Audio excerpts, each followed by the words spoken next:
नमस्कार। आज हम एक दिलचस्प किताब की विचारों की दुनिया में गोता लगा रहे हैं। किताब है शुभम कुमार सिंह की आप वही बनते हैं जो आप सोचते हैं, एक मार्गदर्शिका। जी।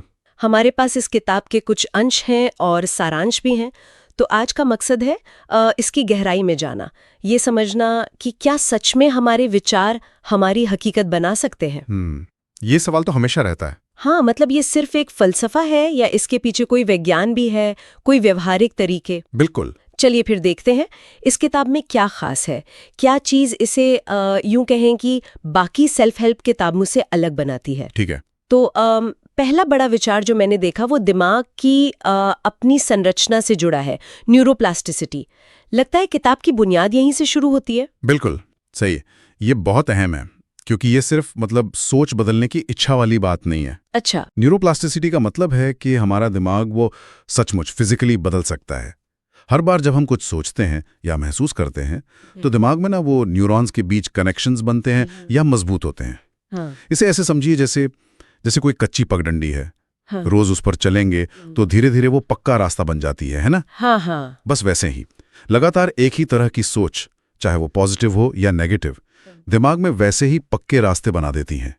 तो ये कोई जादू नहीं, ये दिमाग का विज्ञान है, उसकी फितरत है। ओके। तो ये दिमाग की वायरिंग को सचमुच बदलने जैसा हुआ, सिर्फ कोई दिमागी कसरत नहीं। और किताब इसी के साथ चेतन और अचेतन मन की बात भी करती है। ये कॉन्सेप्ट तो खैर बहुत सुना है, पर किताब इसे कैसे जोड़ती है न्यूरोप्लास्टिसिटी से? देखिए, जो हमारा चेतन मन है, कॉन्शियस माइंड, हाँ। वो तो बस सतह है। हाँ। जिसके बारे में हम जानते हैं, हमारी रोज की सोच, फैसले।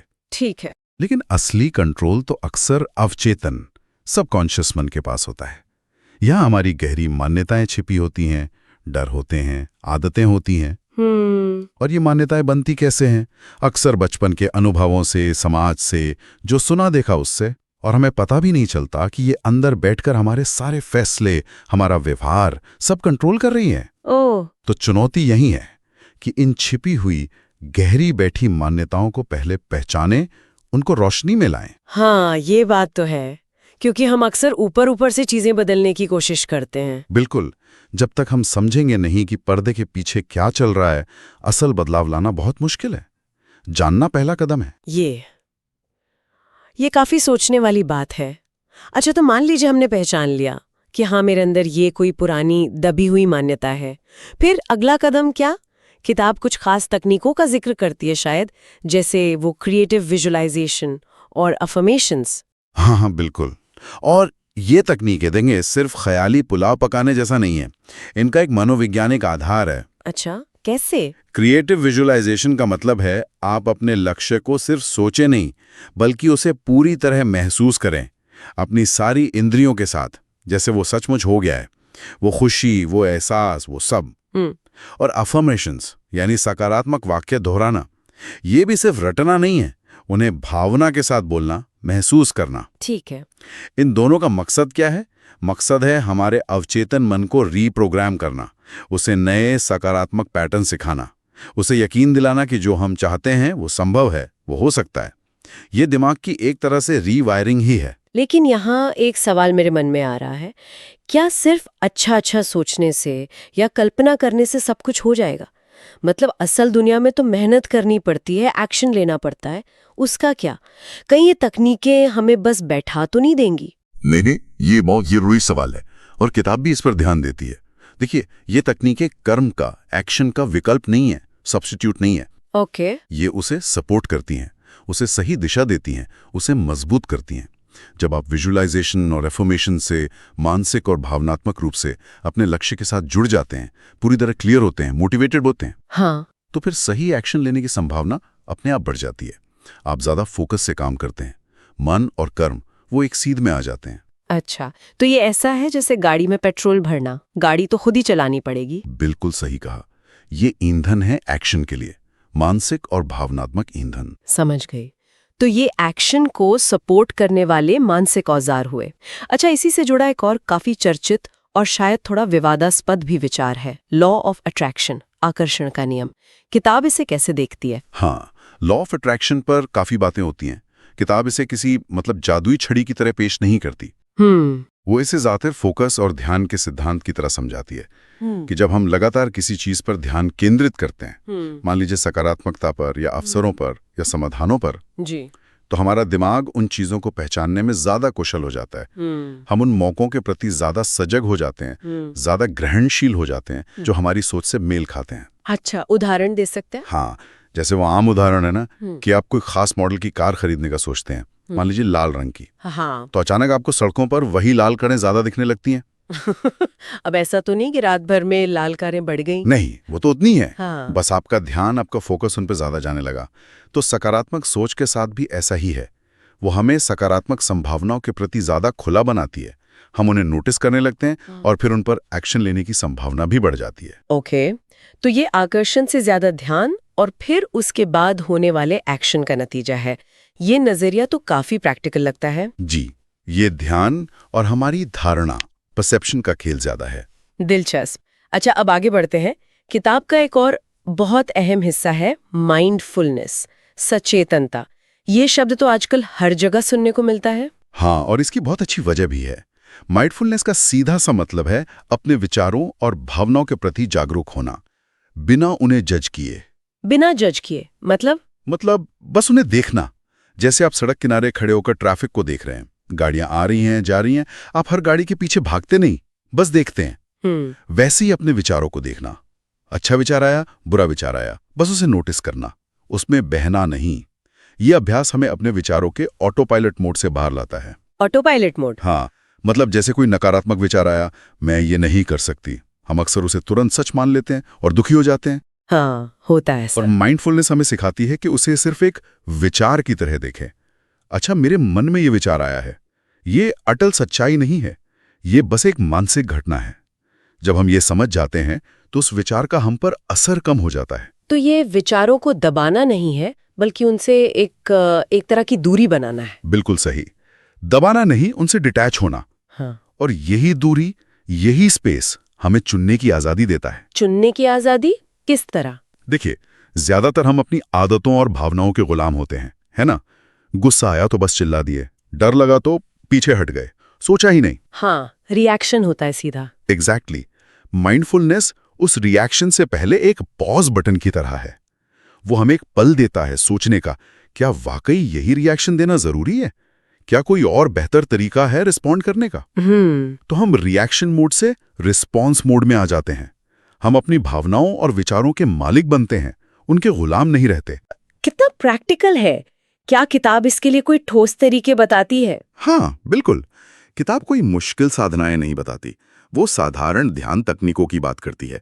जैसे बस कुछ मिनट अपनी सांस पर ध्यान देना, सांस आ रही है, जा रही है। ओके। या बस बैठकर अपने विचारों को आते जाते देखना, बिना उलझे। शुरुआत में शायद मुश्किल लगे, मन भटकेगा। हाँ, वो तो होता ही है। पर जैसे कोई भी स्किल अभ्यास से आती है, वैसे ही माइंडफुलनेस भी, रोज थोड़ा थोड़ा अभ्यास।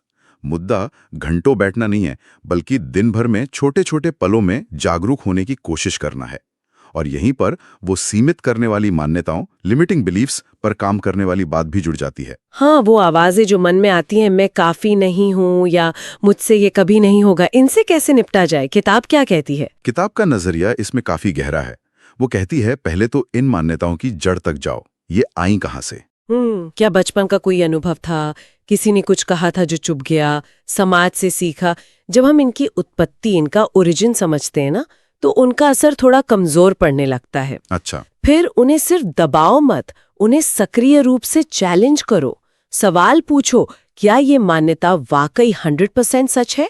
क्या कोई सबूत है इसके खिलाफ? क्या कभी ऐसा हुआ है जब ये झूठ साबित हुई हो? तर्क करना एक तरह से। हाँ, अपनी ही दिमाग से तर्क करना। और फिर सबसे जरूरी, उन्हें नए, सशक्त, सकारात्मक विचारों से बदलना।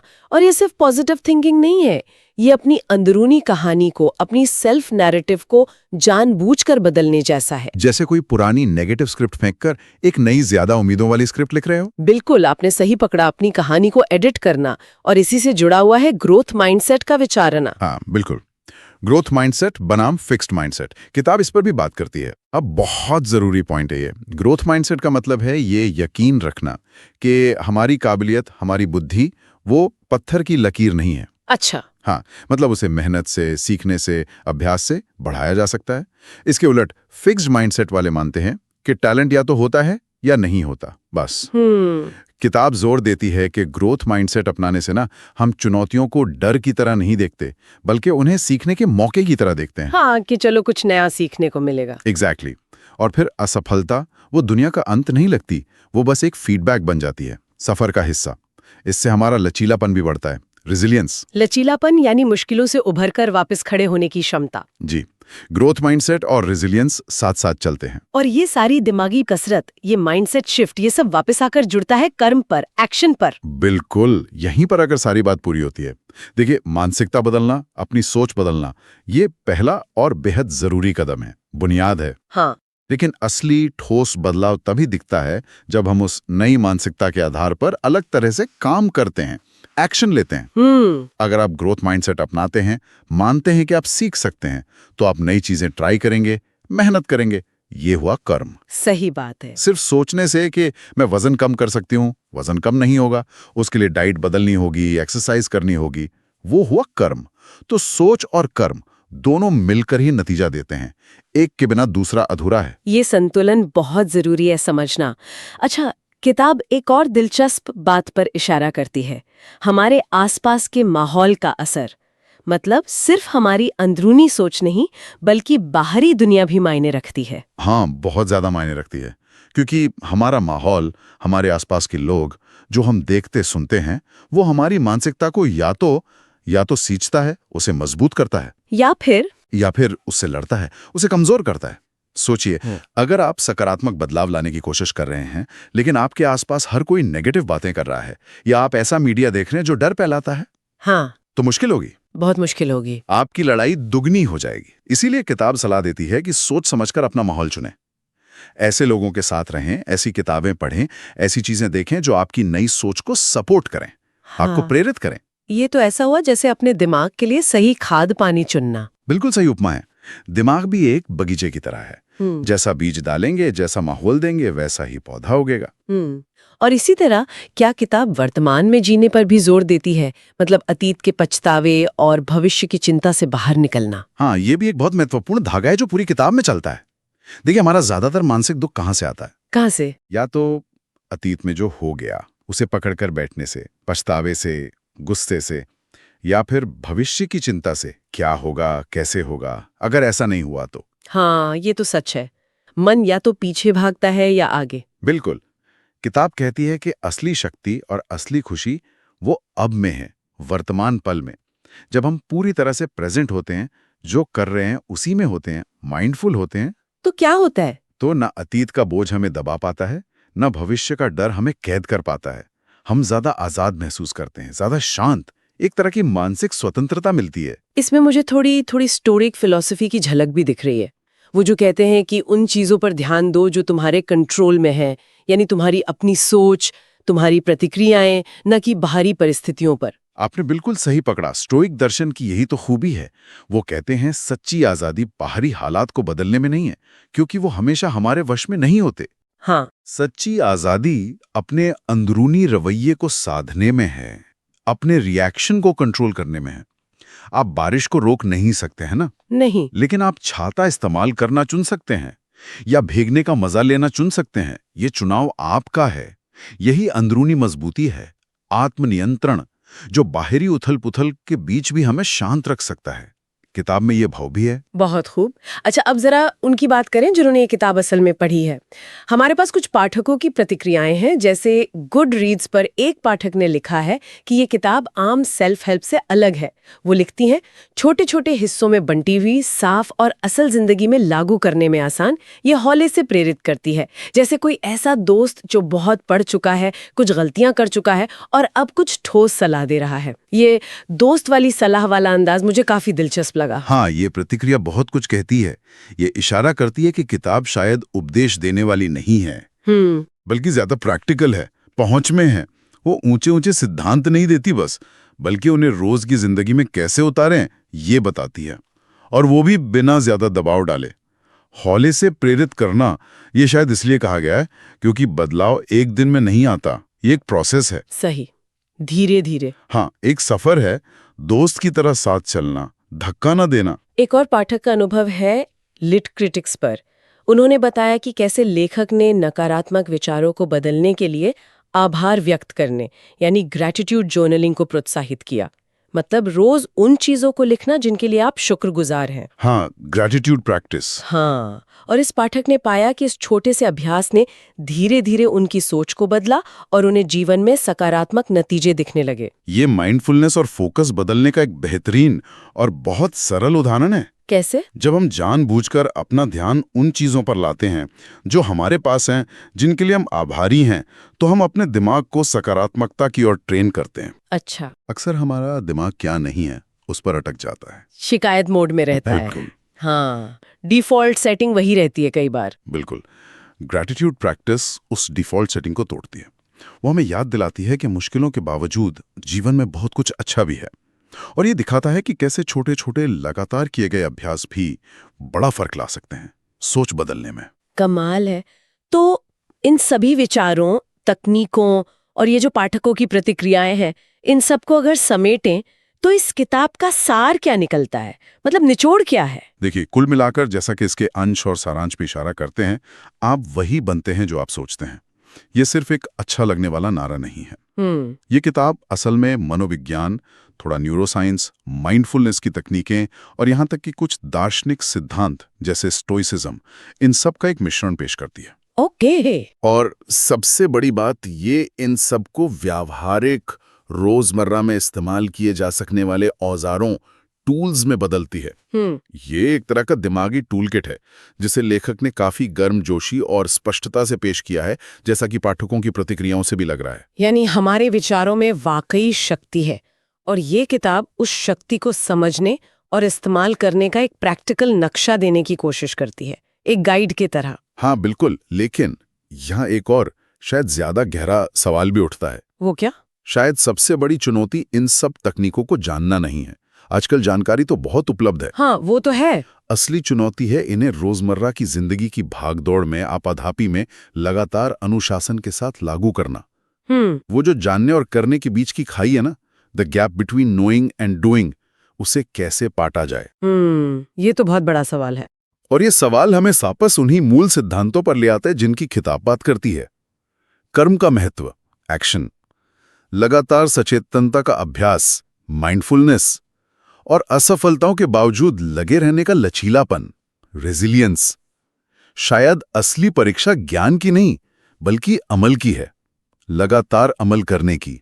वाकई ये सोचने पर मजबूर करता है। और शायद इसीलिए वो पाठक कह रही थी कि किताब एक दोस्त की तरह हौले से प्रेरित करती है। शायद वो इसी अमल के रास्ते पर उंगली पकड़कर चलाने की कोशिश करती है, बिना दबाव डाले। हो सकता है यही उसका अंदाज हो। खैर, ये तो एक बहुत ही दिलचस्प और गहरी पड़ताल रही। आज के लिए बस इतना ही।